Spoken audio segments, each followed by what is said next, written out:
ओम शांति। ओम शांति। आज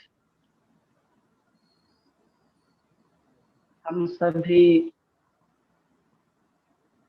भुवनेश्वर राजधानी पटिया के सभी भाई बहनों के साथ मिल रहे हैं। गुलाब बहन का बहुत ही आग्रह युक्त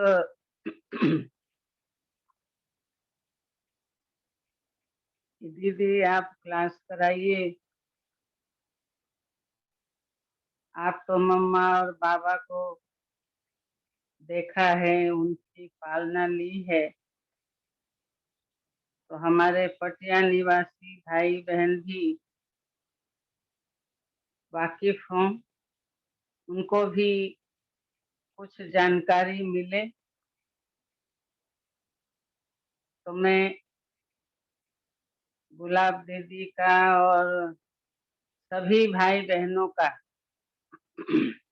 बहुत ही दिल से बाप दादा के साथ मैं भी आपका बहुत बहुत स्वागत करती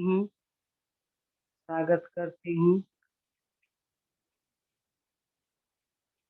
हमारी गुलाब दीदी तो है ही गुलाब समान, जिनकी महक हर समय यहाँ पहुँचती रहती है। क्योंकि बाबा कहते हैं ना कि जो फूल प्रस्फुटित हो जाता है तो वो खुशबू देने लगता है। जब तक वो कली होता है, कढ़ के समान होता है, तो उसमें खुशबू नहीं होती है, सुंदरता होती है। लेकिन जैसे जैसे वह खिलता जाता है, उसकी पंखुड़ियां खुलती जाती हैं, तो वो पराग अपनी खुशबू बिखेरने लगता है और फूल भी अपनी शोभा बढ़ा देता है। तो ऐसे ही हमारी गुलाब दीदी है, जो अपने आप को किस तरह से इतना ऊंचा बनाया है, इतना समर्थ बनाया है, कैसे कैसे ऊंचाई को प्राप्त किया है, तो उसी को अनुभव में लाते हुए हम सभी भी बहुत कुछ सीखते हैं। क्योंकि सीखने की कोई उम्र नहीं होती,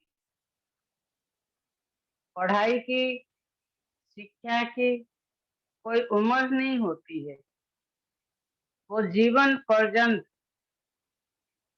कुछ न कुछ किसी से भी सीख सकता है। तो भले ही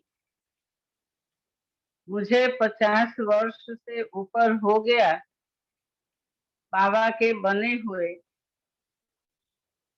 और बाबा के साथ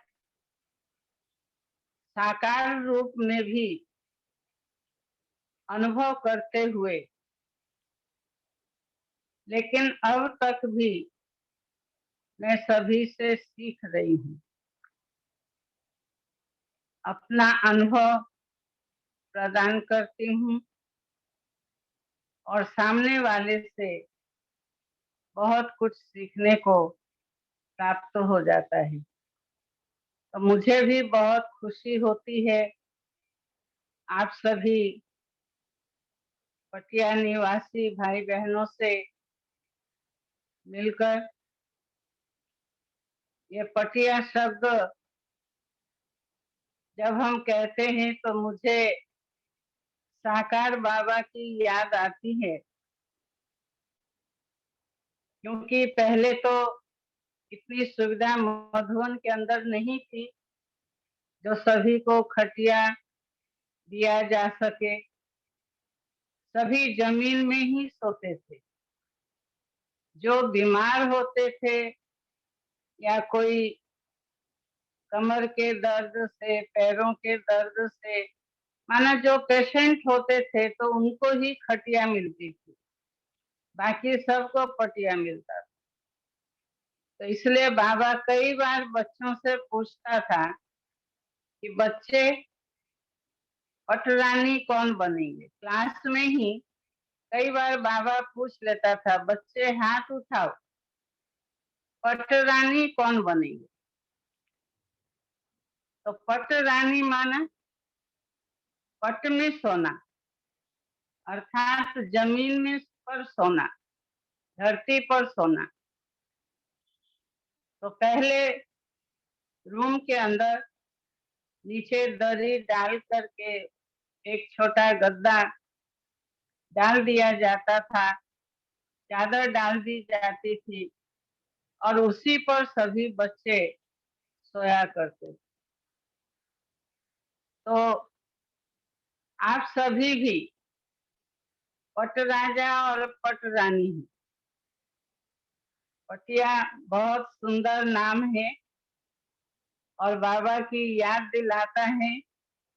बाबा के शब्दों को जब हम सभी याद करते हैं तो अंदर में बहुत खुशी की महसूसता होती है। तो इसलिए आज हम सब साकार बाबा को भी याद करते हैं। और ये जून मास जो मम्मा का दिन है, अभी आने ही वाला है वो दिन 24 जून। लेकिन जैसे ही जून मास आता है तो हमें मम्मा की याद ऑटोमेटिक आने लगती है।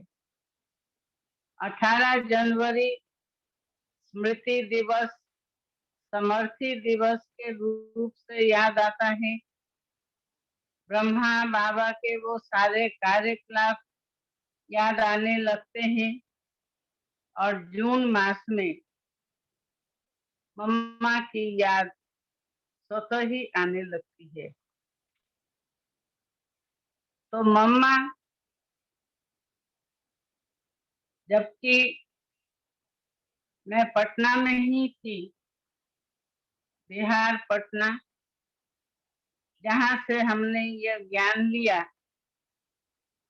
तो उस समय बाबा और मम्मा 2 बार आए। वहाँ के एक बहुत बड़े सेठ थे, हीरालाल जालान जी करके। वो समझिए पटना के वो राजा, जिनके यहाँ जवाहरलाल नेहरू, राष्ट्रपति राजेंद्र प्रसाद, ये सब जब पटना में आते थे तो उनके ही किले में रहते थे। वो एक राजप्रसाद था, राजमहल था। तो जो भी ऐसे गेस्ट पटना में आते थे तो हीरालाल जालान जी का आतिथ्य स्वीकार करते थे।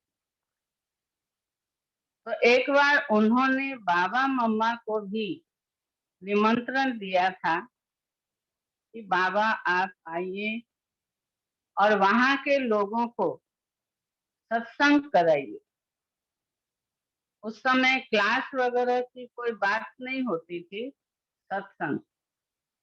तो बाबा जो भी सुनाता या मम्मा जो भी सुनाती, तो सभी सुन सुन करके आते थे और सत्संग करके जाते थे। तो हमारे परिवार का भी उनके साथ कुछ ऐसा बिजनेस का संबंध था। तो उन्होंने स्पेशल निमंत्रण देकर के बुलाया और कहा ऐसे ऐसे बहुत महान व्यक्ति जो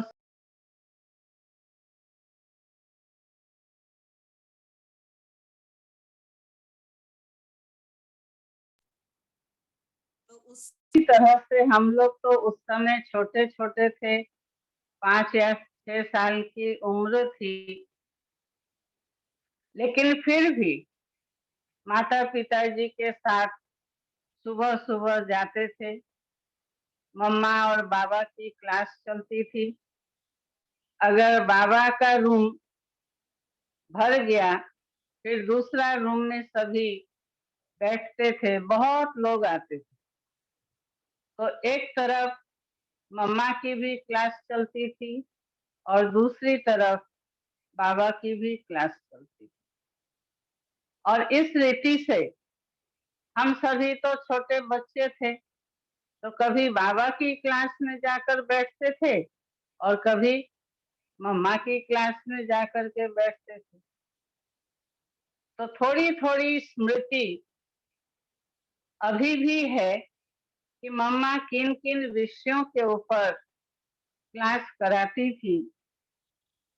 लेकिन जब वो क्लास सत्संग कराती थी, प्रवचन देती थी, तो बिल्कुल अनर्गल उनका प्रवचन चलता था, बीच में रुकना नहीं, कंटिन्यू, निरंतर वो बोलती ही जाती थी, बोलती ही जाती थी। तो सभी को बहुत आश्चर्य भी लगता था, क्योंकि दुनिया में गुरु लोग ज्ञान सुनाते हैं, सत्संग कराते हैं, लेकिन एक फीमेल इतना अनर्गल बोलती है, इसका भी प्रभाव लोगों के ऊपर बहुत पड़ता था। और कई लोग तो सुनते सुनते भी बाबा के आकर्षण में, ध्यान में भी चले जाते। तो कई बार ऐसा हम लोगों ने देखा, लोग क्लास सत्संग हो रहा है और उसी बीच में उठ करके वो रास वगैरह करना शुरू कर देते थे, क्योंकि वो अपने आप को सतयुग में देखते थे कि हम सतयुग में राधे कृष्ण जी के साथ रास कर रहे हैं। तो उनको ये दुनिया की खबर नहीं होती थी, लेकिन आने वाली दुनिया की स्वर्ग में वो पहुंच जाते थे, वैकुंठ में पहुंच जाते थे, जहाँ राधे कृष्ण, उनके सखा सखी सभी मतलब रास कर रहे हैं और मैं भी उनके साथ रास कर रहा हूँ या कर रही हूँ। तो शुरू से ही देखने में यह आया कि उस समय बाबा और मम्मा के प्रति भी लोगों का बड़ा ही आकर्षण रहा। एक रूहानियत थी।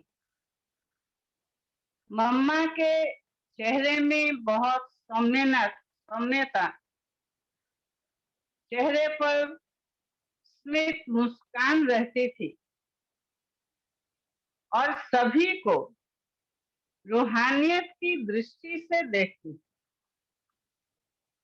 कोई बड़ा है, छोटा है, साधारण है, असाधारण है, ऐसा नहीं, लेकिन सभी को आत्मिक दृष्टि से देखते हुए मम्मा सभी के साथ सत्संग कराने के पश्चात जो व्यवहार होना चाहिए वो मम्मा करती। तो हमने ये देखा कि मम्मा के चेहरे पर प्यूरिटी की रॉयल्टी बहुत अच्छी तरह से दिखाई देती। बाबा तो था ही, लेकिन मम्मा ने भी अपने आप को इतने उच्च स्तर का बना लिया था, इतना अपने अंदर पवित्रता को अच्छी तरह से भर लिया था, जो वो चेहरे से, नेत्रों से दिखाई पड़ता था। एकदम एक अलौकिक चेहरा सबके बीच में दिखाई देता था और सभी उसी आकर्षण में आते थे और बहुत दिनों तक 15 दिन 20 दिन बाबा मम्मा रह करके वो सत्संग कराकर फिर जाते थे।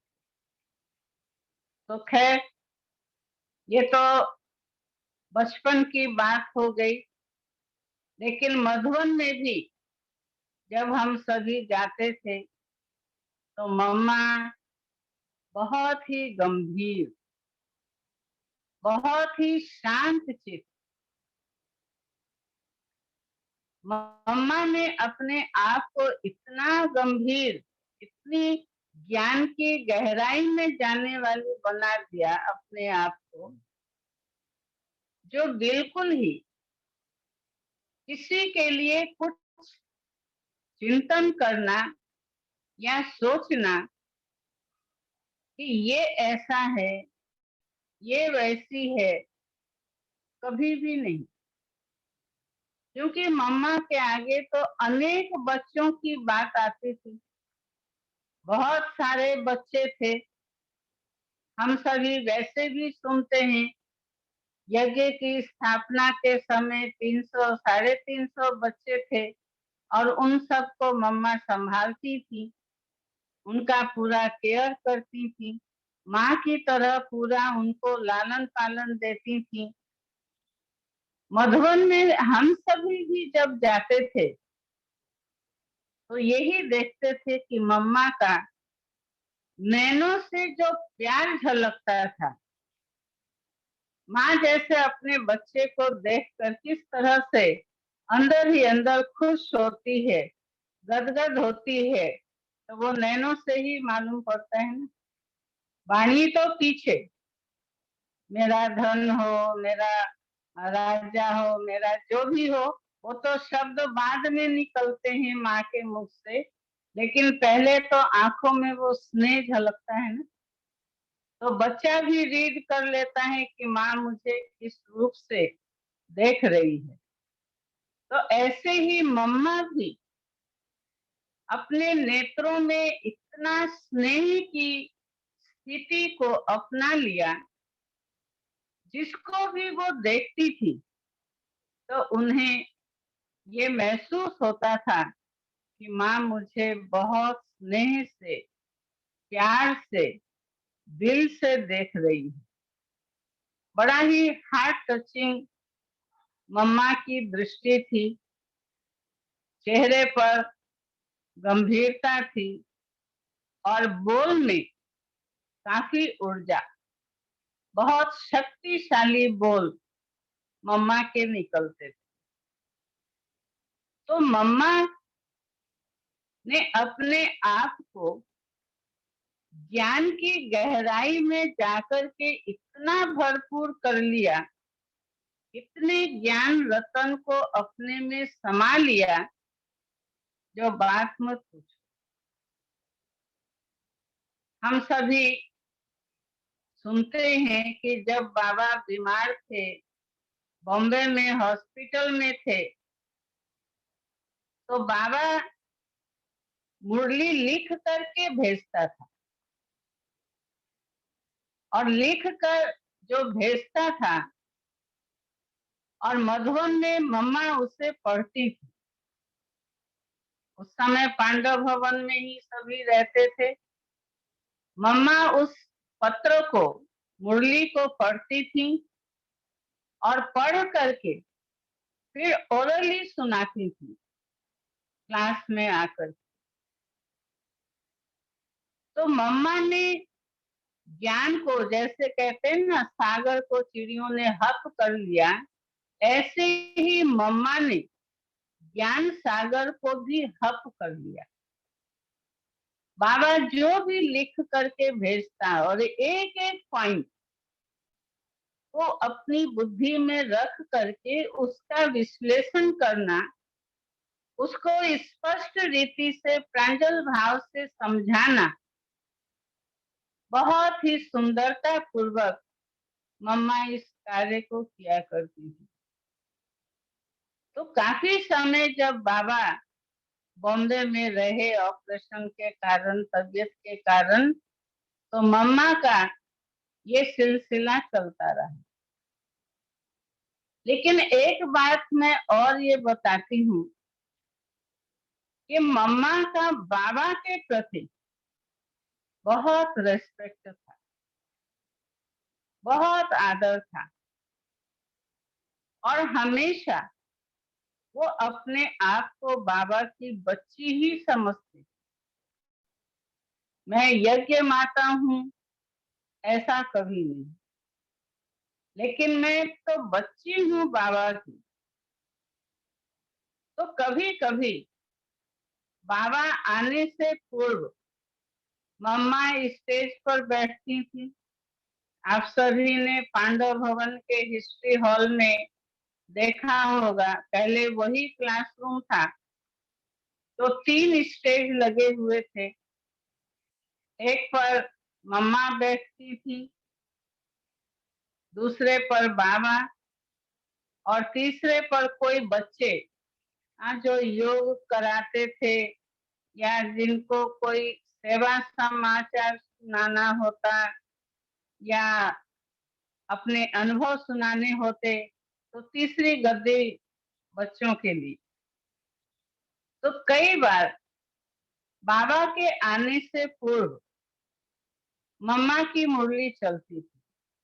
मम्मा ओरल ही सुनाती थी, पढ़ करके नहीं, लेकिन ओरल जो ज्ञान सुनाती थी।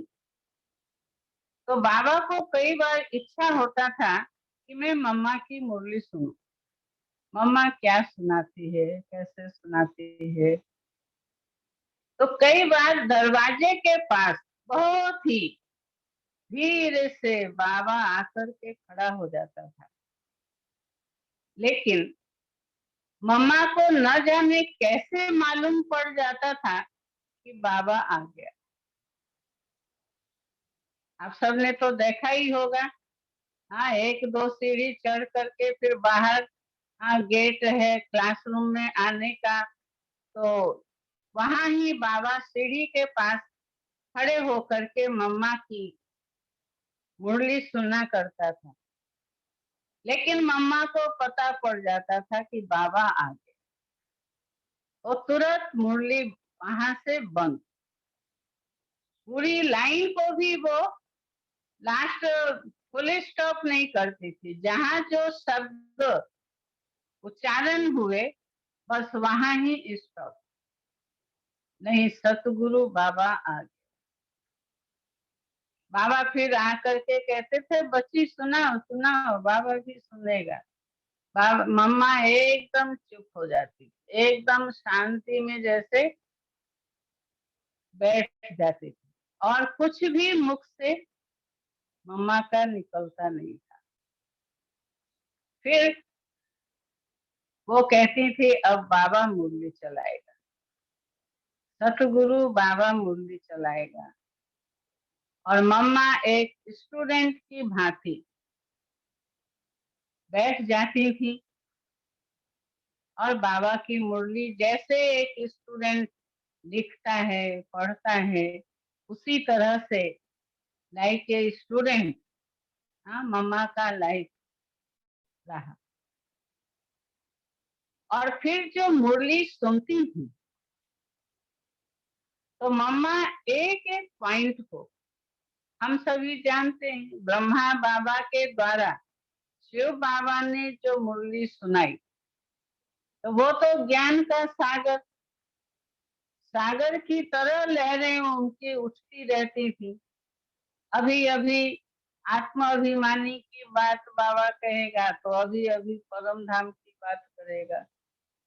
अभी अभी सृष्टि चक्र की बात करेगा, तो अभी अभी स्वर्ग सतयुग की बात करेगा। कभी संगम युग की बात करेगा। तो लहरों की तरह एक एक लहर जैसे आती रहती है। लेकिन मम्मा जब उस मुरली को सुनती थी, तो किसी एक विषय को लेकर मम्मा उसको इतना विस्तार से और अच्छी तरह से समझाती थी, जो बच्चों की बुद्धि में एकदम फिट हो जाए। अगर विश्व शांति के लिए बाबा ने कुछ कहा कि विश्व में शांति कब होगी, कैसे होगी। तो मम्मा बड़े विस्तार से समझाती थी। विश्व में कभी शांति होगी तभी तो हम चाहते हैं, तभी तो हमारी इच्छा होती है कि शांति हो, कभी तो हम आत्माओं ने उसका अनुभव किया है। मैं आत्मा शांत स्वरूप हूँ, हमें इस स्थिति में रहना है। विश्व में अशांति का कारण क्या है, क्यों लोग अशांत हो रहे हैं? तो उसके लिए कई बातें, अनेक प्रकार के भेद, ये वो सब मम्मा बतलाती थी। तो ये सब भेद कैसे खत्म होंगे? जो आज भाषा भेद, रंग भेद, ये सब है, तो ये सब कैसे खत्म होंगे? उसके लिए ज्ञान कौन देगा, कैसे देगा? तो सारी बातें मम्मा एक तरह से भाषण ही पूरा सभी के सामने रख देती थी, एक विषय को पूरा क्लियर कर। तो इतना मम्मा का बुद्धि, इतना विशाल बुद्धि हो गया, जो एक पॉइंट को मम्मा 1 घंटा 1.5 घंटे तक वो चला पाती। तो इतनी जीवन के अंदर उन्होंने जो पुरुषार्थ किया, बाबा को देखा कि बाबा रात को 2 बजे रात जाग करके भी योग करता है। तो मम्मा ने भी यही लक्ष्य रखा कि मुझे भी जल्दी जल्दी कर्मातीत बनना है, मुझे भी फरिश्ता बनना है। तो मम्मा भी रात रात जाग करके योग लगाती थी, खुद भी पुरुषार्थ करती थी और बच्चों को भी प्रेरणा देती थी। तो ये सबसे बड़ी बात मम्मा के जीवन में रही कि वो बोल करके नहीं कराती थी, चलो 4 बज गया उठ गया योग करो, 2 बजे उठना है योग करो, नहीं, खुद करके दिखाया। और करके दिखाने के कारण ही सभी का दृष्टिकोण मम्मा की तरफ विशेष रूप से रहा कि माँ जैसे अपने एक्शन से, अपने कर्म से हर बातों को सिखाती है, तो इसी तरह से मम्मा भी बच्चों को सब कुछ कर करके सिखा रही है। मम्मा विशेष कहती नहीं, बोलती कम थी। कहना माना आपस की जो भी बात होती थी, चाहे बाबा के साथ हो या सखियों के साथ हो, बहुत कम बोलना, जितनी आवश्यकता है उतनी ही मम्मा बोला करती। एक बार की बात है,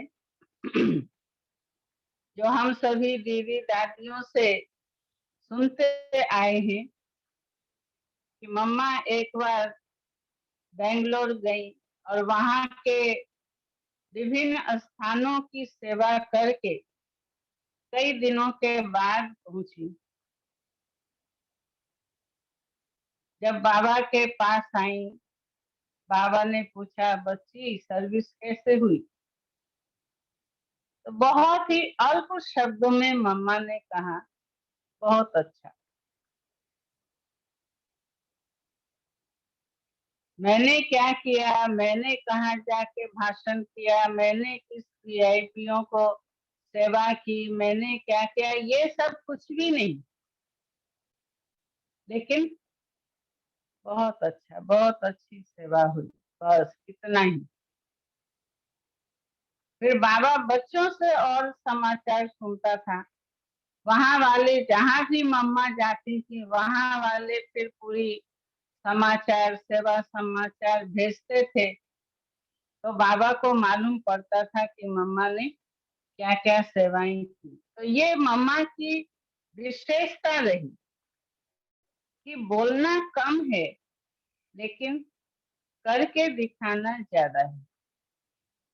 क्योंकि मम्मा को हमेशा बुद्धि में बाबा की मुरली की ये पॉइंट रहती थी कि जैसा कर्म मैं करूंगी मुझे देख और भी करेंगे। तो बाहर मुक्ता का कभी भी स्वरूप देखा ही नहीं, हमेशा अंतर्मुखी। जहाँ आवश्यकता है वहां बोलती थी, नहीं तो शांत।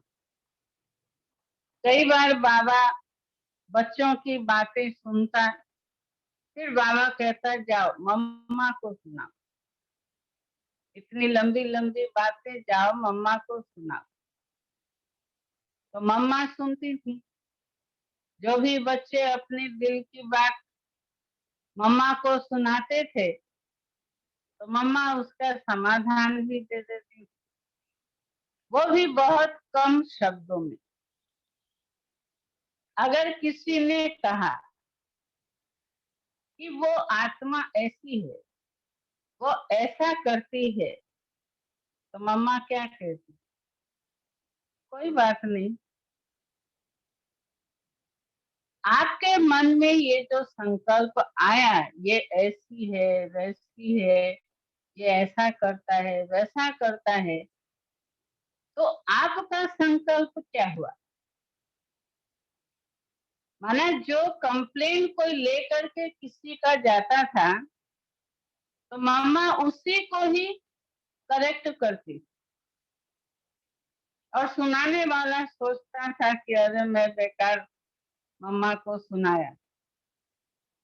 तो एक तरफ कोई समस्या या पुरुषार्थ का कोई भी विघन अगर किसी के सामने आया तो उसका भी समाधान मम्मा देती थी, और अगर कोई किसी की थोड़ी बहुत कंप्लेन, हाँ, उसकी स्थिति का वर्णन करने के लिए कोई पहुंचा तो मम्मा उस आत्मा को ही करेक्ट कर देती।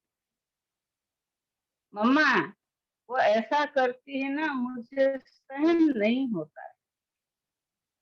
तो मम्मा उसको बताती थी सहन किसको नहीं हुआ, तुमको हुआ, तो कमी किसमें, किसके अंदर कमी रही, जिसको सहन नहीं हुआ।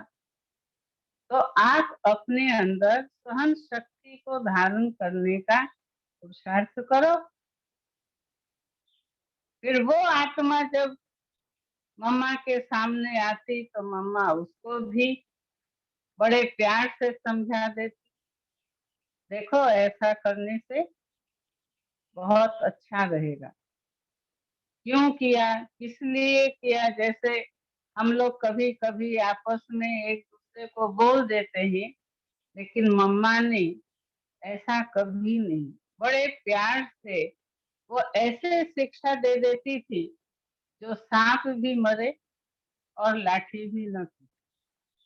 काम भी हो जाता था और वो आत्मा भी सुधर जाती थी, और जो सुनाने वाला मम्मा के पास गया है तो वो भी सुधर जाता था। क्योंकि हमें भी अपने आप को ठीक रख करके ही समाचार सुनाना है। तो बाबा भी कहते थे बच्चे कंप्लेन के रीति से कभी नहीं सुनाओ, समाचार के रूप से भले सुनाओ। माना तुम्हारी दृष्टि में वृत्ति में उस आत्मा के प्रति कभी भी नफरत की भावना, घृणा की भावना न आए। इस रीति से किसी की बात भी अगर सुनाते हैं तो अपनी स्थिति तो ठीक रही और दूसरे को करेक्शन ऑटोमेटिक मिल जाता है। तो मम्मा की पालना माना इस तरह से थी, जो छोटे छोटे बच्चों को संभालते हैं कितने प्यार से, भले वो माँ का बाल खींचता है, नाक खींचता है, कान खींचता है, कुछ भी, तो उस समय माँ नाराज होती है क्या। वो और ही बच्चे का प्यार समझ करके उसे और भी खिलाती है। तो ऐसे ही मम्मा का स्वरूप भी हम सभी ने देखा कि मम्मा किस तरह से प्यार से ज्ञान की लोरी सुना सुना करके बच्चों को शांत कर देती, और फिर कभी वो कंप्लेन नहीं होती। तो इसी संदर्भ में मुझे एक बात याद आती है कि कई बार लोगों ने मम्मा से पूछा कि मम्मा आप कैसे मम्मा बनी। मम्मा तो बनी, पहले तो उनको सभी ओम राधे कहा करते थे, लेकिन मम्मा जब कहलाई तो मम्मा को लोगों ने पूछा कि आप मम्मा कैसे बनी। तो मम्मा का उत्तर क्या था? एक बार जो भूल हो गई वो दोबारा फिर नहीं करना है। यही अटेंशन रखने के कारण मम्मा मम्मा बनी। हम लोगों में क्या होता है, कई बार एक ही भूल बार बार होती रहती है, बार बार फिर हम उसी तरफ चले जाते हैं। दिल को भी खाता है, मन को खाता है, लेकिन फिर भी ये सोचते हैं कि हमारे में वो ताकत नहीं है, वो शक्ति नहीं है, जिस कारण दोबारा दोबारा बार बार वही बात हो जाती है। लेकिन मम्मा पूरा इस अटेंशन में रहती थी कि मैं एक बार जो भूल कर चुकी हूँ, या अगर हुआ भी है तो फिर दोबारा न हो। और इस तरह से मम्मा मम्मा बनी, बच्चों की संभाल की, प्यार से लालन पालन करते हुए सभी की स्थिति को इतना श्रेष्ठ बनाया, जो बाद में वही बच्चे आज दीदी दादियां बनकर के सारे विश्व की सेवा उन्होंने की। भले आज वो दादियां हमारे बीच नहीं हैं, लेकिन अब तक उन्होंने जो भी सेवा की तो वो सेवा कितनी कमाल की सेवा थी। तो उनको भी बनाने वाला कौन? मम्मा तो सभी बच्चों का देख रेख पालना करती थी, बाबा भी करता था, लेकिन मम्मा का विशेष ध्यान, विशेष मम्मा का आग्रह रहता था कि बाबा के बच्चे सब आगे बढ़े। आगे बढ़ाने की जो क्षमता थी वो मम्मा के अंदर थी। मम्मा बहुत बाबा की आज्ञाकारी थी। कोई भी बाबा ने अगर कार्य दिया, मम्मा ये कार्य होना है, मम्मा ये सेवा होनी है, तो मम्मा तुरंत ही हमें मम्मा उस कार्य को करने में लग जाती।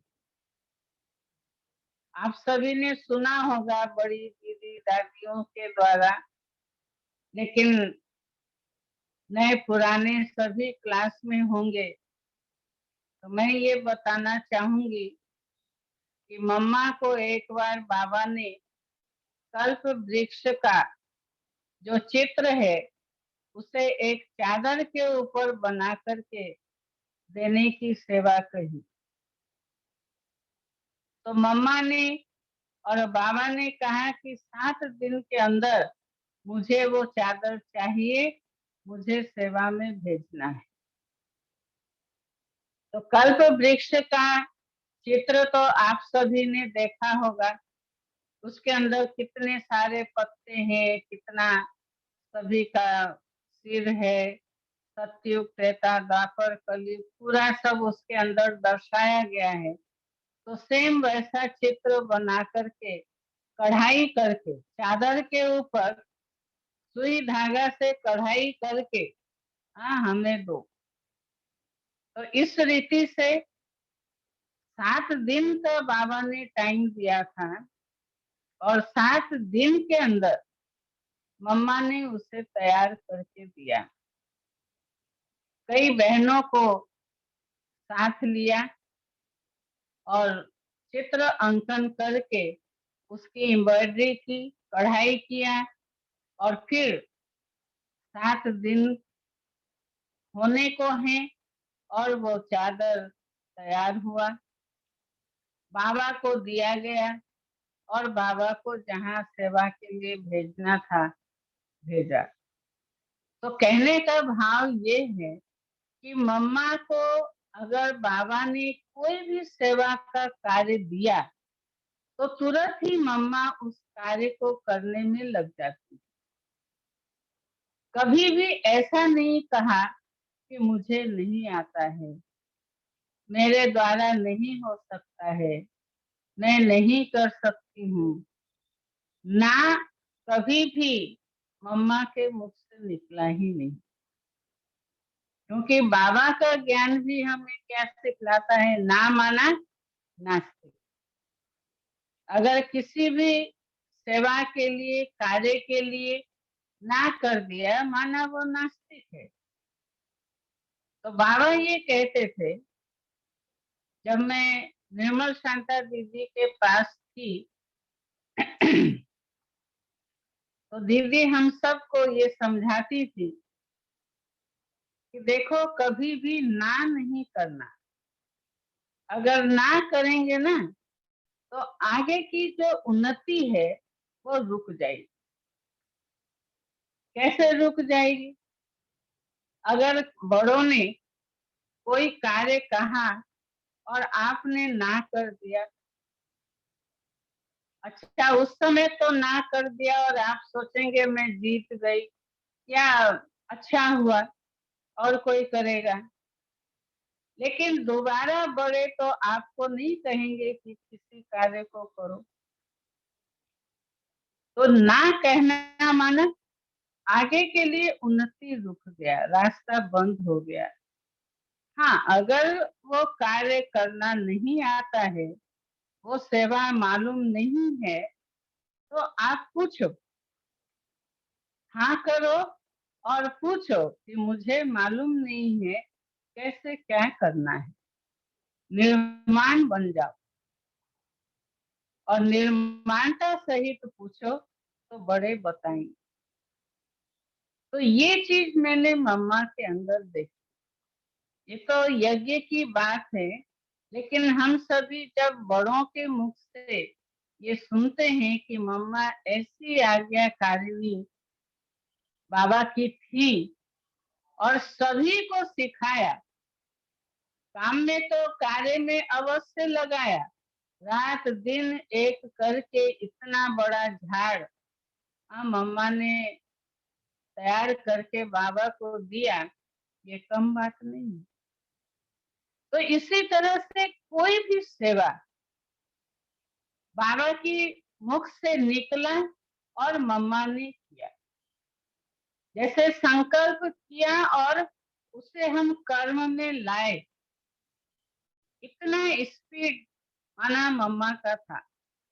भले बहुत वो शांत थी, बहुत शीतल थी, बहुत गंभीर थी, लेकिन सेवा के कार्य में मम्मा सदा आगे रही। बाबा के मुख से निकला और मम्मा ने किया।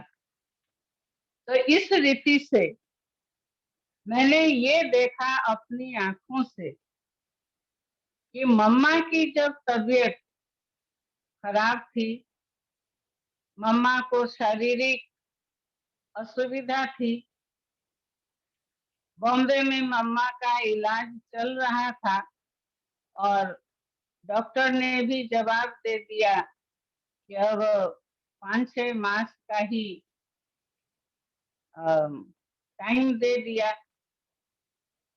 तो मम्मा ने कहा फिर बॉम्बे में क्यों रहेंगे, मधुबन ही चलते हैं। लेकिन मम्मा को जब बताया गया कि डॉक्टर ऐसे कह रहा है, तो मम्मा के चेहरे पर जरा भी सिकन नहीं, जरा भी मना क्यों, ऐसा कैसे, जरा भी चेहरे पर कोई सिकन नहीं रही, कोई चिन्ह नहीं दिखाई दिया। और मम्मा खुशी खुशी पांडव भवन मधुबन और भी छोड़ने के लिए आए, पहुंची और वहां ही जो भी ट्रीटमेंट हुआ वो लेती रही। तो उस समय हम लोग भी स्कूल का गर्मी की छुट्टी थी, समर वेकेशन था, तो उसमें हम सभी पूरे परिवार, माता पिताजी और भाई बहन सब गए हुए थे और करीब 15-20 दिन हम लोग मधुबन में रहे। तो मैं उस समय की बात बताती हूँ कि जब मम्मा ने लास्ट स्टेज में बहुत योग युक्त, जब भी मम्मा के कमरे में जाते थे,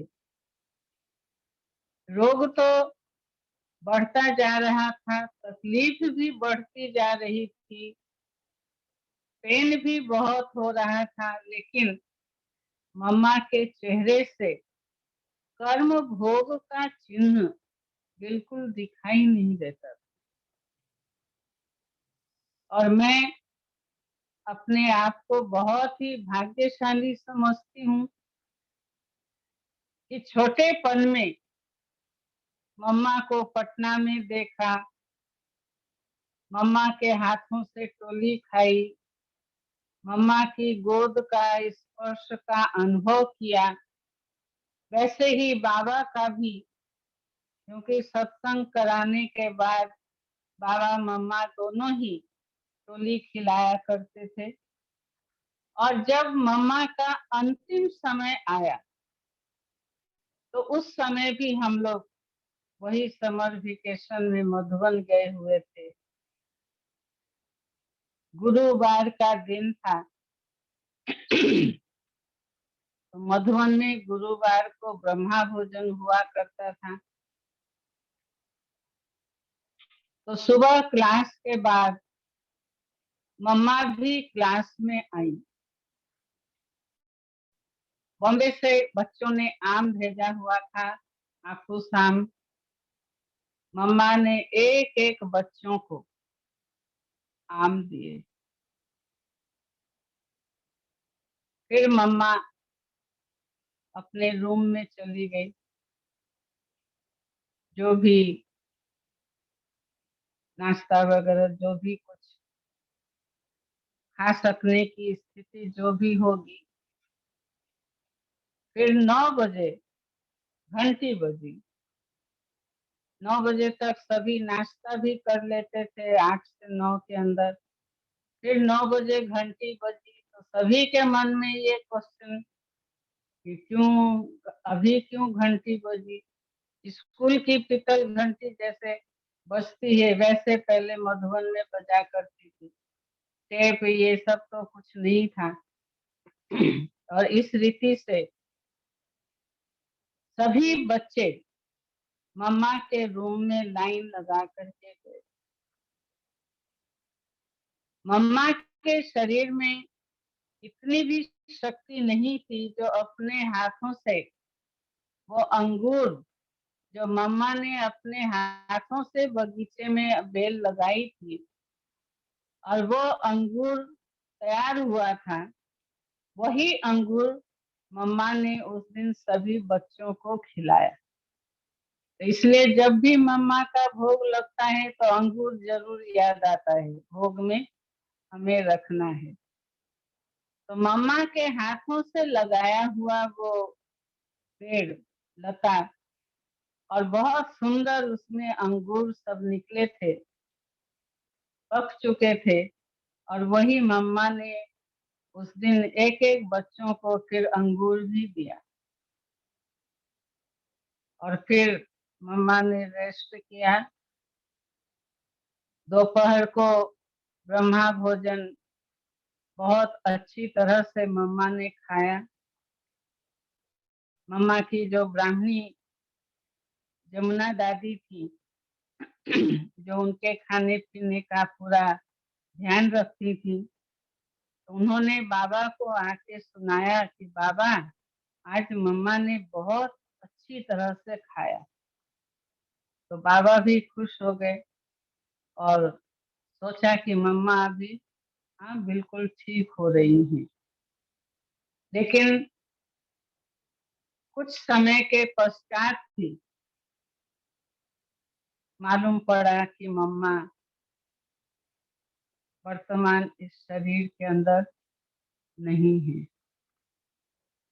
बाबा भी थे, अन्य दादियां भी थी, और मम्मा इस तरह से लेटी हुई थी जैसे एक जीता जागता जीवंत मूर्ति। सभी को थोड़ा तो मन में, जिनका मम्मा के साथ बहुत प्यार था, तो थोड़े दुखी भी हुए, कईयों के आंखों में आंसू भी आया।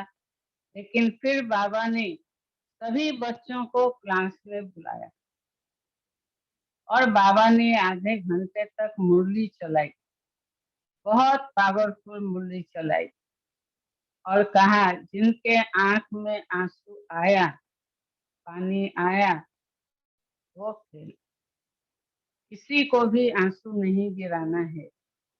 और इस रीति से 2 दिन तक योग भट्टी, अखंड योग भट्टी, बाबा भी बैठता था।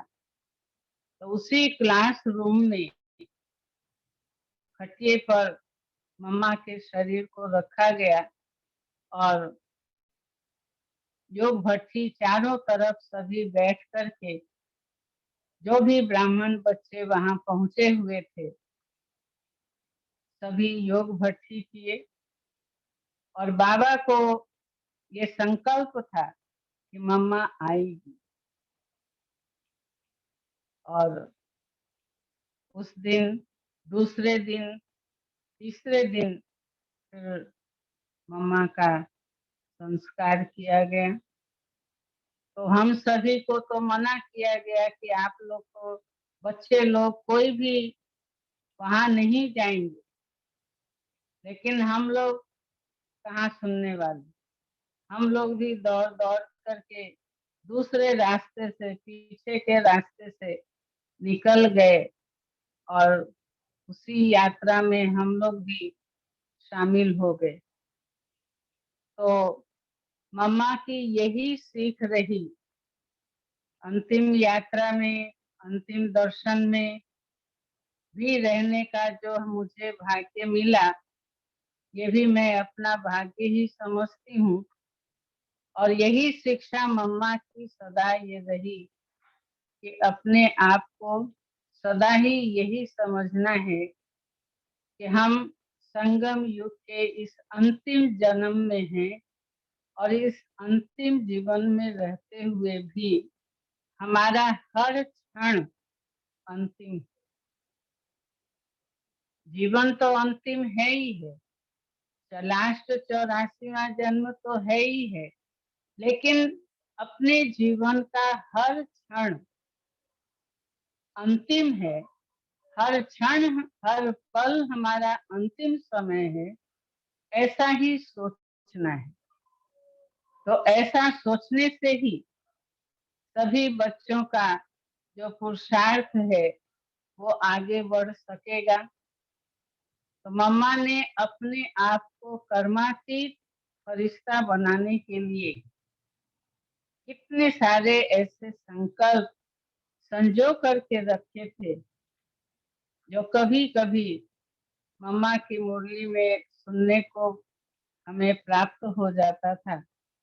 और उस समय आज भी अभी सुनाते हुए मुझे, मतलब वो सारी स्मृति मानस पटल पर सामने में आ रही है कि कैसे कैसे सब कुछ हुआ।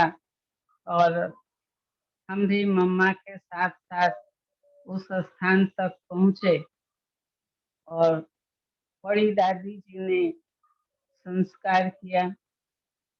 और मम्मा की ये सीख जीवन के लिए एक बहुत बड़ी सीख रह गई कि हमारा हर क्षण अंतिम क्षण है। तो इन्हीं शिक्षाओं को इन्हीं विशेषताओं को, इन्हीं यादों को अपने मन में संजोए हुए रहते हैं और उस अनुसार ही पुरुषार्थ करने का चेष्टा भी करते हैं। और मंजिल तो सामने है। ऐसा लगता है कि हम सब भी अम्मा अपनी मम्मा के गंतव्य स्थान पर, मम्मा की स्थिति के उस लक्ष्य शिखर तक हम सब भी पहुंच जाएंगे। तो आज मम्मा को याद करते हुए बहुत ही अच्छा भी लग रहा है। और मम्मा का जीवन ही हम सबके जीवन को बना रहा है अब तक। तो ये भी बहुत बड़ी उपलब्धि है मम्मा के जीवन से। और हम सब ने जो ये उपलब्धि रूपी खजाना प्राप्त किया है, तो उसको हम सदा ही संजो करके रखेंगे। यही मेरी शुभ भावना है। और इतना ही कहकर मैं पूर्ण करती हूँ। ओम शांति। ओम शांति। ओम शांति। दीदी जी, बहुत प्रेरणा मिली है। फिर वर्तमान समय के लिए क्या पुरुषार्थ भाई बहन का निश्चय करना। एक बाबा दूसरा ना कोई, दो शब्द आपको सभी भाई बहन को बोलना चाहिए, क्योंकि सब वर्तमान समय के लिए जो डर जाते हैं, निश्चय नहीं रहता है। तो इसके लिए आप दो शब्द सारी भाई बहन को देना है। इस समय के लिए पुरुषार्थ एक बाबा दूसरा ना कोई कैसे पक्का रहना है। जी। ओम शांति। वर्तमान समय तो हम सभी कहें या लौकिक दुनिया के मनुष्य कहें, बहुत विकट परिस्थिति से आज जूझ रहे हैं। लेकिन हम सभी ये भी अनुभव कर रहे हैं कि दुनिया के अंदर कितनी त्राही त्राही मची हुई है। और हम सभी बाबा के बच्चे कितने बाबा की याद में, बाबा की पढ़ाई में, अपने को धारणा युक्त बनाने में कितना हम लगे हुए हैं। तो हमारी बुद्धि संसार की तरफ न जाकर के बस एक बाबा की तरफ हमारी बुद्धि जाए। क्योंकि किसी भी परिस्थिति में हमें विचलित नहीं होना है। ये बाबा की सीख है, बाबा की शिक्षा है। कोई भी परिस्थिति आए, उससे अपनी स्थिति के आधार से विजय प्राप्त करना है। आप देखिए, रामायण के अंदर दिखाते हैं कि सीता जी को जब ऐसी परिस्थिति आई, रावण भी हरण करके ले गया, अनेक प्रकार की परिस्थिति उसके बाद आई, लेकिन उन्होंने अपनी लगन छोड़ी नहीं राम के प्रति। वो राम को अपना बना चुकी थी। तो भले रावण कितना भी आकर के प्रलोभन देता था, हम तुम्हें इतना देंगे, ऐसा देंगे, तुमको ऐसा बना करके रखेंगे, बहुत सारे प्रलोभन देने के पश्चात भी सीता जी बिल्कुल अडिग रही। क्यों? क्योंकि उनके मन में बस एक राम, दूसरा न कोई। यहाँ तक कि हनुमान जी भी आए। कहानी तो लंबी है, लेकिन शॉर्ट में मैं एक बात बताती हूँ कि उन्होंने भी कहा कि माँ आप अकेली यहाँ जंगल में क्यों, आप मेरे कंधे पर बैठ जाओ, मैं आपको उड़ा के ले जाऊंगा। पवन पुत्र, उस समय सीता जी ने क्या कहा,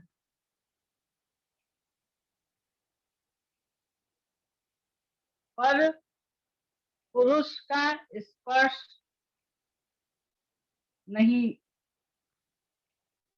इतनी प्यूरिटी थी, ये दिखाया गया है कितनी प्यूरिटी थी उनके अंदर, जो किसी के कंधे पर भी वो नहीं बैठ सकती। इतनी लगन थी राम के प्रति, जो और किसी को वो याद ही नहीं करती थी।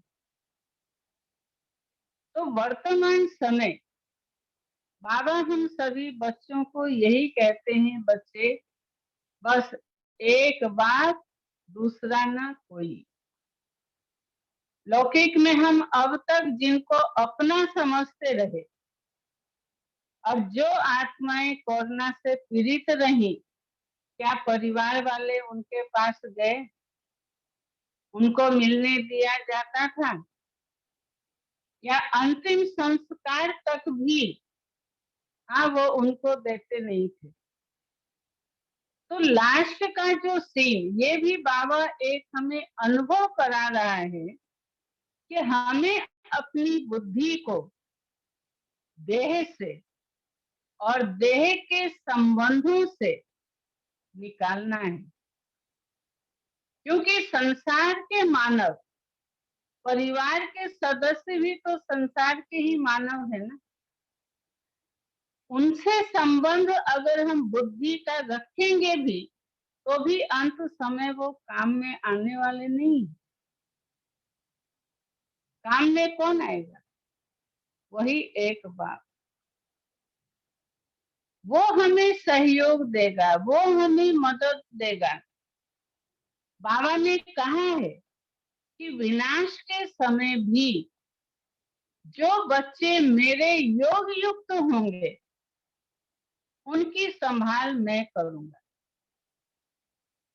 अगर आप किसी रूम के अंदर बैठे हैं, 3 साइड का दीवार गिर जाएगा, लेकिन जिस दीवार की तरफ आप बैठे हैं, बाबा उसे गिरने नहीं देगा, आपकी संभाल करेगा बिल्ली के पुंगरों की तरफ।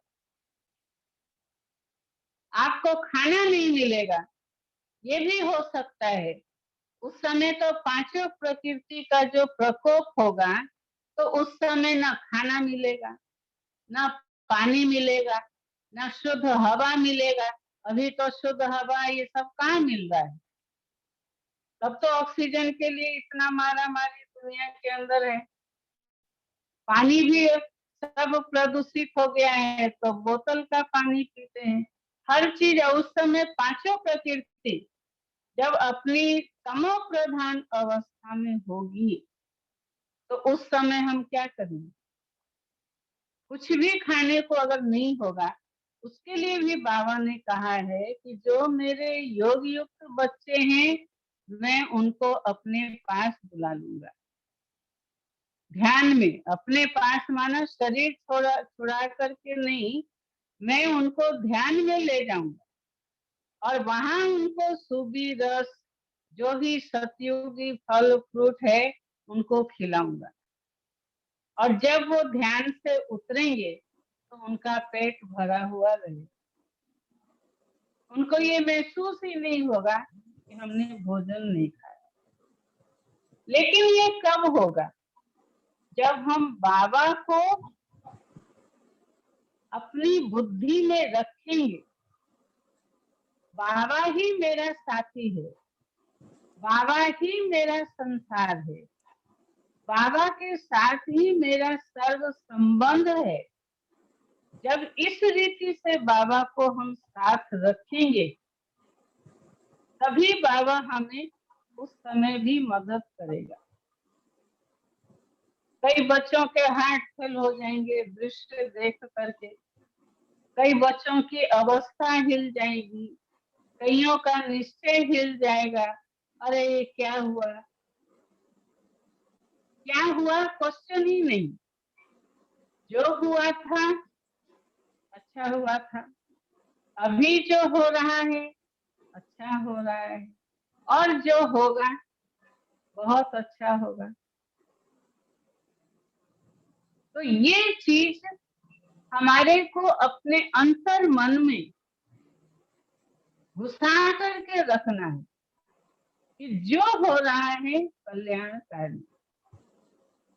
हम ये नहीं कर हमारे परिवार वाले जा रहे हैं, हमारे संसार वाले सब जा रहे हैं, शरीर छोड़ रहे हैं। बाबा ने तो ये पेपर भी पहले ही बता दिया है ना, बच्चे ऐसी ऐसी बातें आएंगी, ऐसी भयंकर से भयंकर बीमारी भी आएगी, जो डॉक्टर भी वो उनकी पढ़ाई नहीं हुई होगी, वो डॉक्टर भी हॉस्पिटल छोड़ के भाग जाएंगे, वो भी उसका इलाज नहीं कर सकते। तो ये तो वर्तमान कोरोना का ये सब हम लोगों ने एक सीन देखा है, देख रहे हैं, लेकिन बाबा के प्रति बिल्कुल निश्चय बुद्धि होकर के रहना है। तो ऐसे समय में भी बाबा आपकी हर प्रकार से संभाल करेगा। और मैं तो अनुभव से ये कहती हूँ कि बाबा ने अपने बच्चों को इस तरह से संभाला है, जो ज्ञान योग धारणा सेवा सब कार्य कर रहे हैं, 2 टाइम का भोजन दे रहे हैं, अच्छी तरह से पहन रहे हैं, अच्छी तरह से घर में रह रहे हैं, ये सारी सीख तो बाबा ने पहले हमें बता दी है। बाबा ने स्वच्छता के लिए बताया, बच्चे हाथ धुलाई करो, हाथ अपने आप को स्वच्छ रखो, भले आपके कपड़े फट जाएं, उस पर छाती लगा के रखो और एक पेच लगा दो, लेकिन साफ हो, स्वच्छ हो, गंदा ना हो। यहाँ तक भी बाबा ने हमें सिखाया। मैं बंधा हुआ हूँ आप बच्चों को दाल रोटी देने की। हाँ, अभी हम 4-5 प्रकार का आइटम खा लेते हैं, सुविधा होने से या कभी इच्छा होने से, लेकिन बाबा ने क्या कहा, जब ऐसी परिस्थिति आएगी तो मैं अपने बच्चों को दाल रोटी देने के लिए भी बंधा हुआ हूँ, तो भूखा कहाँ रहेंगे। बच्चों की सेफ्टी बाप का काम है। मैं अपने बच्चों को अपनी छत्र छाया के नीचे रखूंगा, बच्चे हमारे सभी सेफ रहेंगे।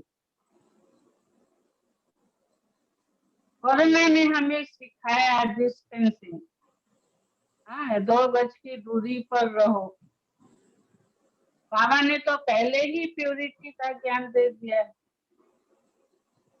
घर में भी आप रहो, एक दूसरे को आत्मा की स्मृति से देखो, आत्मिक भाव से देखो, आत्मिक दृष्टि हो, माना क्या न्यारे प्यारे होकर के रहना।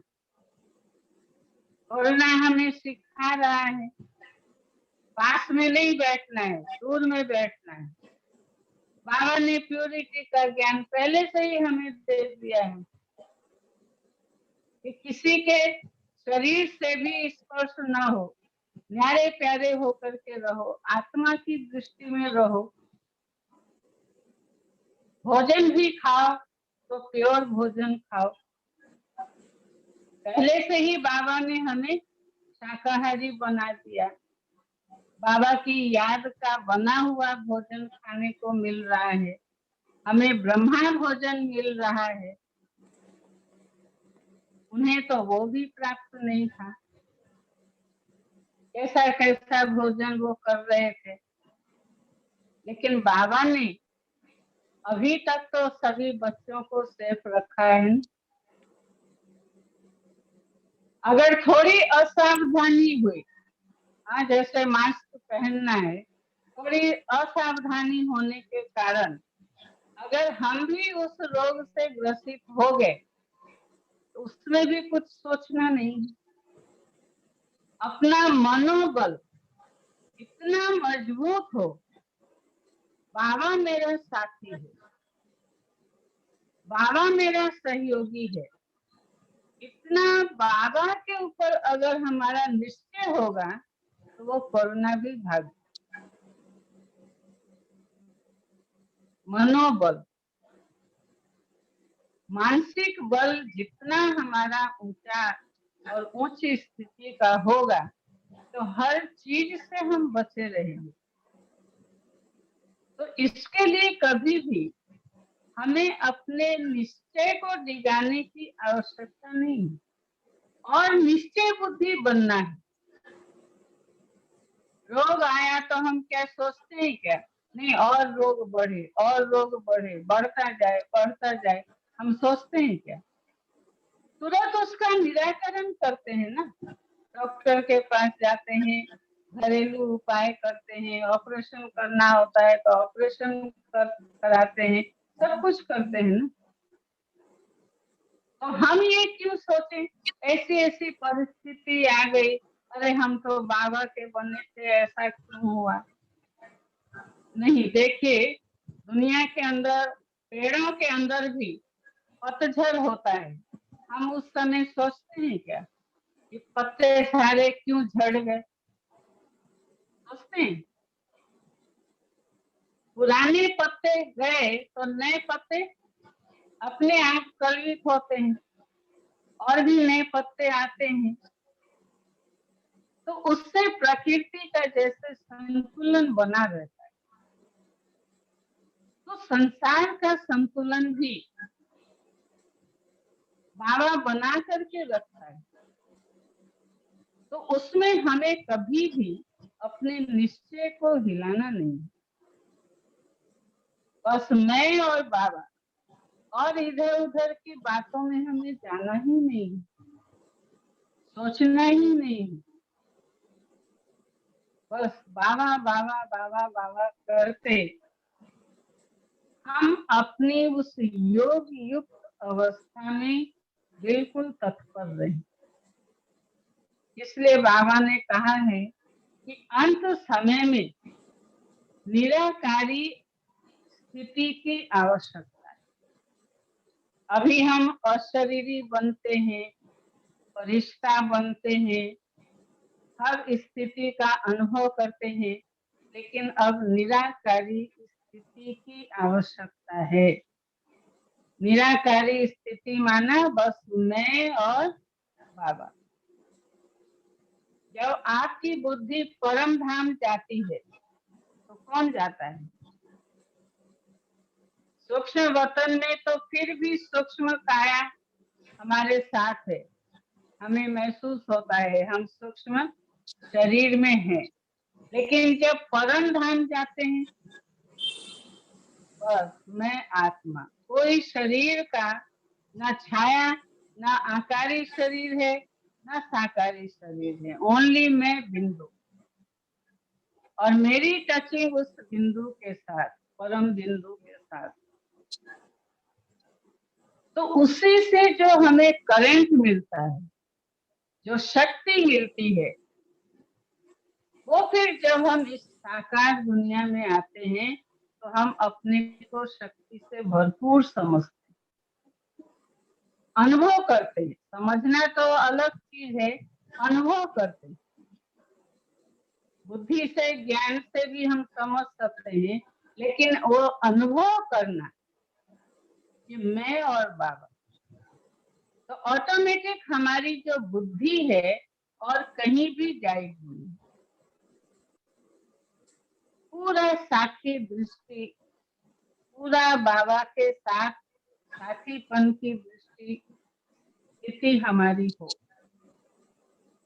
तो ऐसे समय के लिए बाबा ने हम सबको ये इशारा दिया, हम ब्राह्मण तो बने, ब्राह्मण से फिर हम आत्म अभिमानी, देही अभिमानी बने, फिर अशरीरी बनने का पुरुषार्थ करते हैं, फिर फरिश्ता हम बनेंगे, फरिश्ता से देवता बनेंगे, सूक्ष्म वतन जाएंगे, परम धाम जाएंगे। सारा एक एक सीढ़ी है।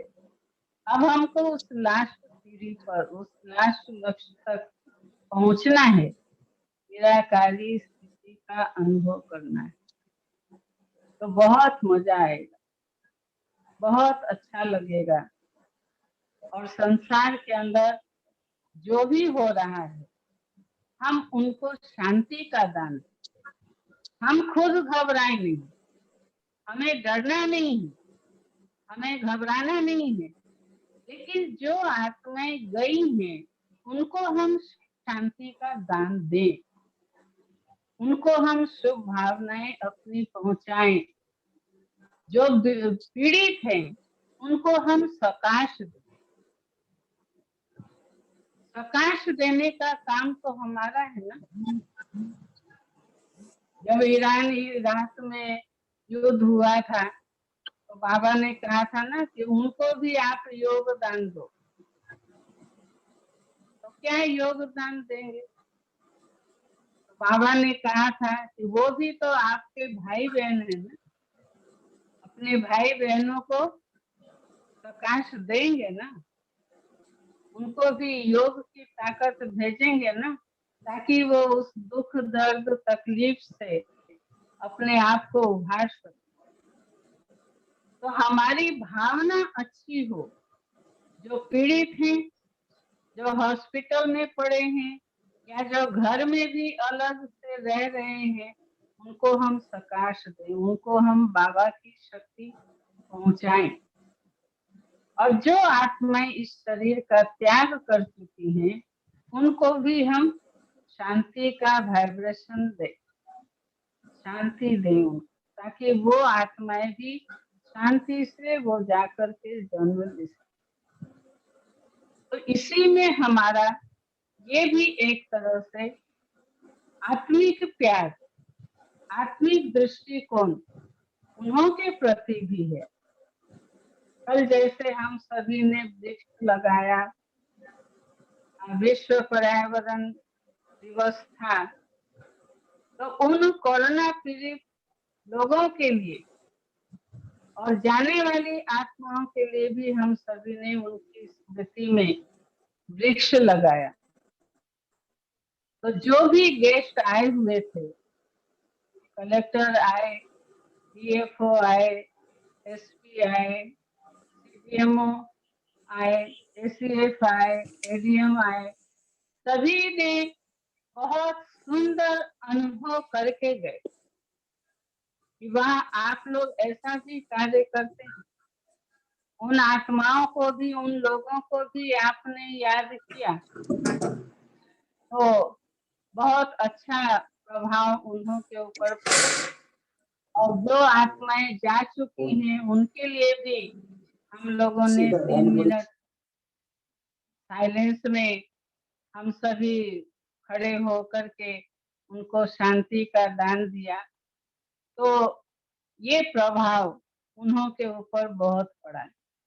तो अगर हम घर बैठे भी ये कार्य करें तो उन आत्माओं को भी लाभ है और हम अपनी भावनाओं को भी श्रेष्ठ बनाने का लाभ अपने लिए ले सकते हैं।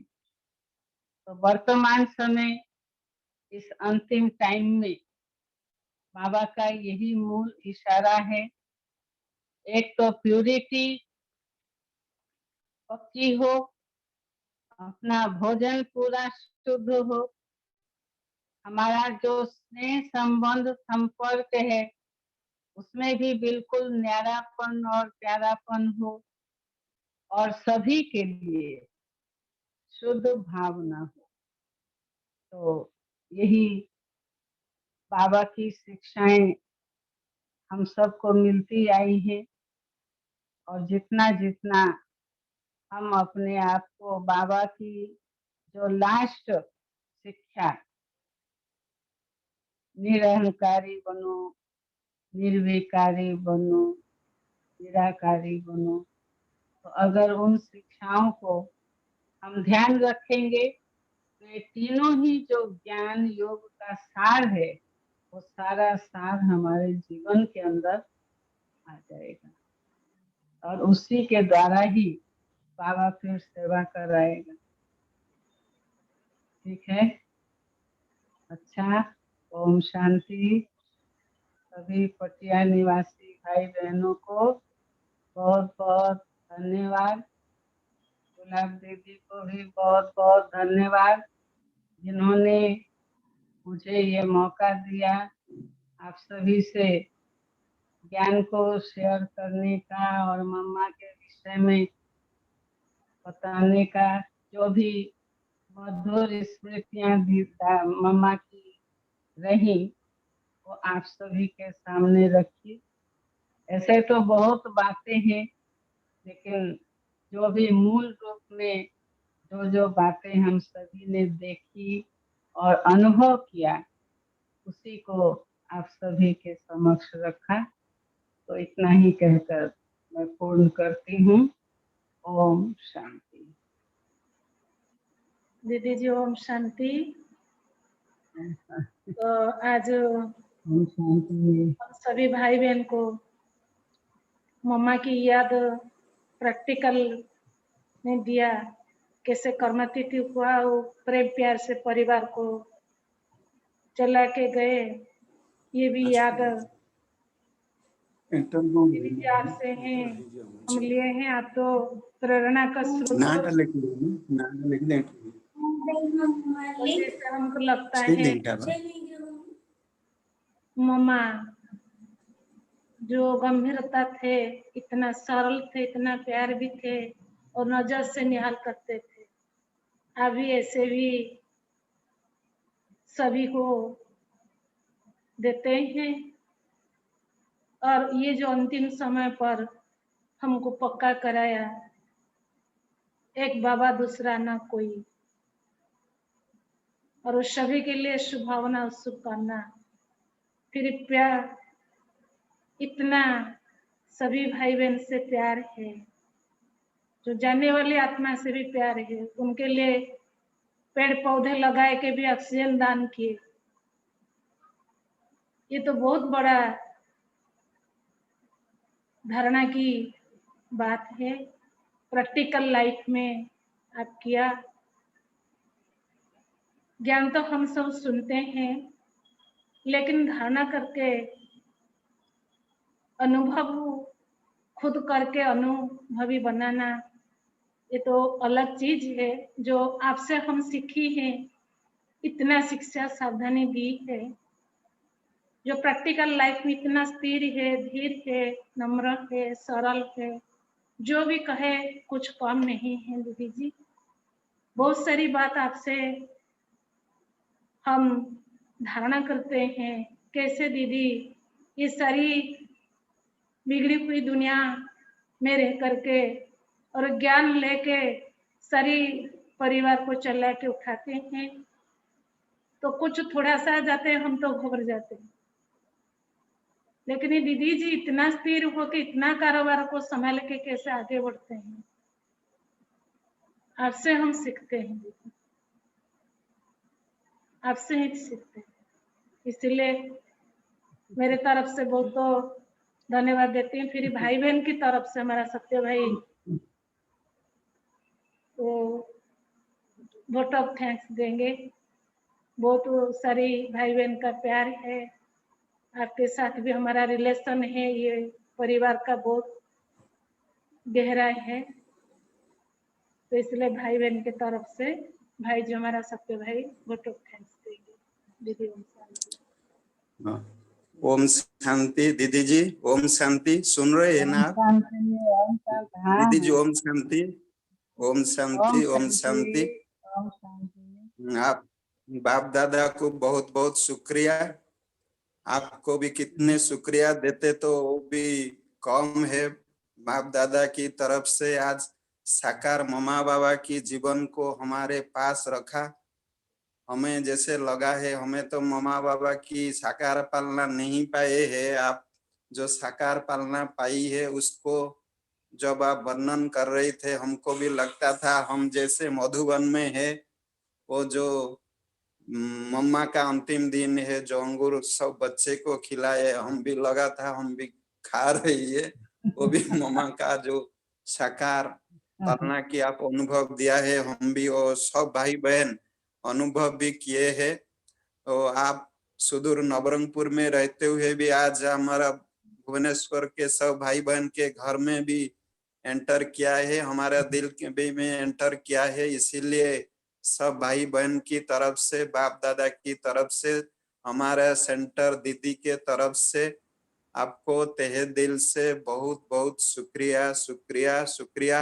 आप इसी तरह हमारा निमंत्रण रक्षा कर बीच बीच में हमारे साथ आए और हमको ज्ञान गुण शक्ति से हमारा उमंग उत्साह भरे, यही है हमारा आपके एक निवेदन है। ऐसे ही करके हम आज इसको संग करेंगे।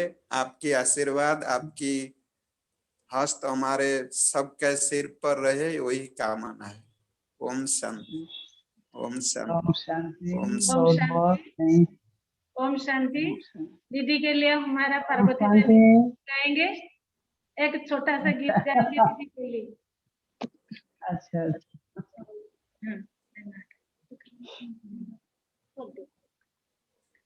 ओम शांति। ओम शांति। ओम शांति।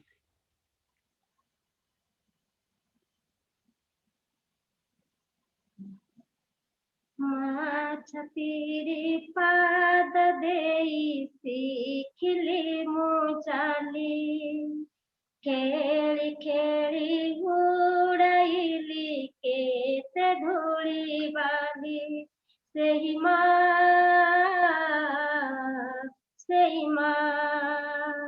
माँ छतीरी पाद देई सीखिली मुचाली, खेली खेली उड़ाइली केते धूली बाली, सेही माँ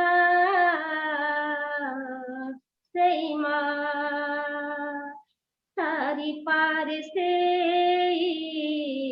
मारी पार से, तारी पार से मारी पार से, दुखरे बिसी सुखरे बिसी, सेही माँ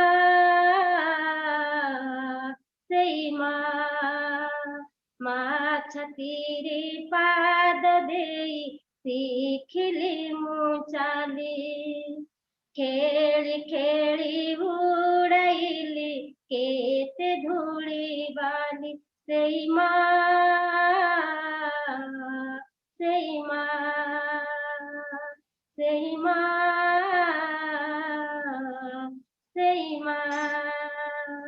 ओम शांति। दीदी जी को ओम शांति। ओम शांति। वो तो बहुत अच्छा लगा, वो दीदी भी हमारी माँ है, वो कितना पालन दिया, पूरा बहुत अच्छा लगा। सभी भाई बहन को मुझे भी माँ बना दिया, मुझे भी माँ बना दिया। ओम शांति। बहुत बहुत थैंक्स आप सभी को। बाबा को याद करते हैं। ओम शांति। 2 मिनट बाबा के।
ओम शांति।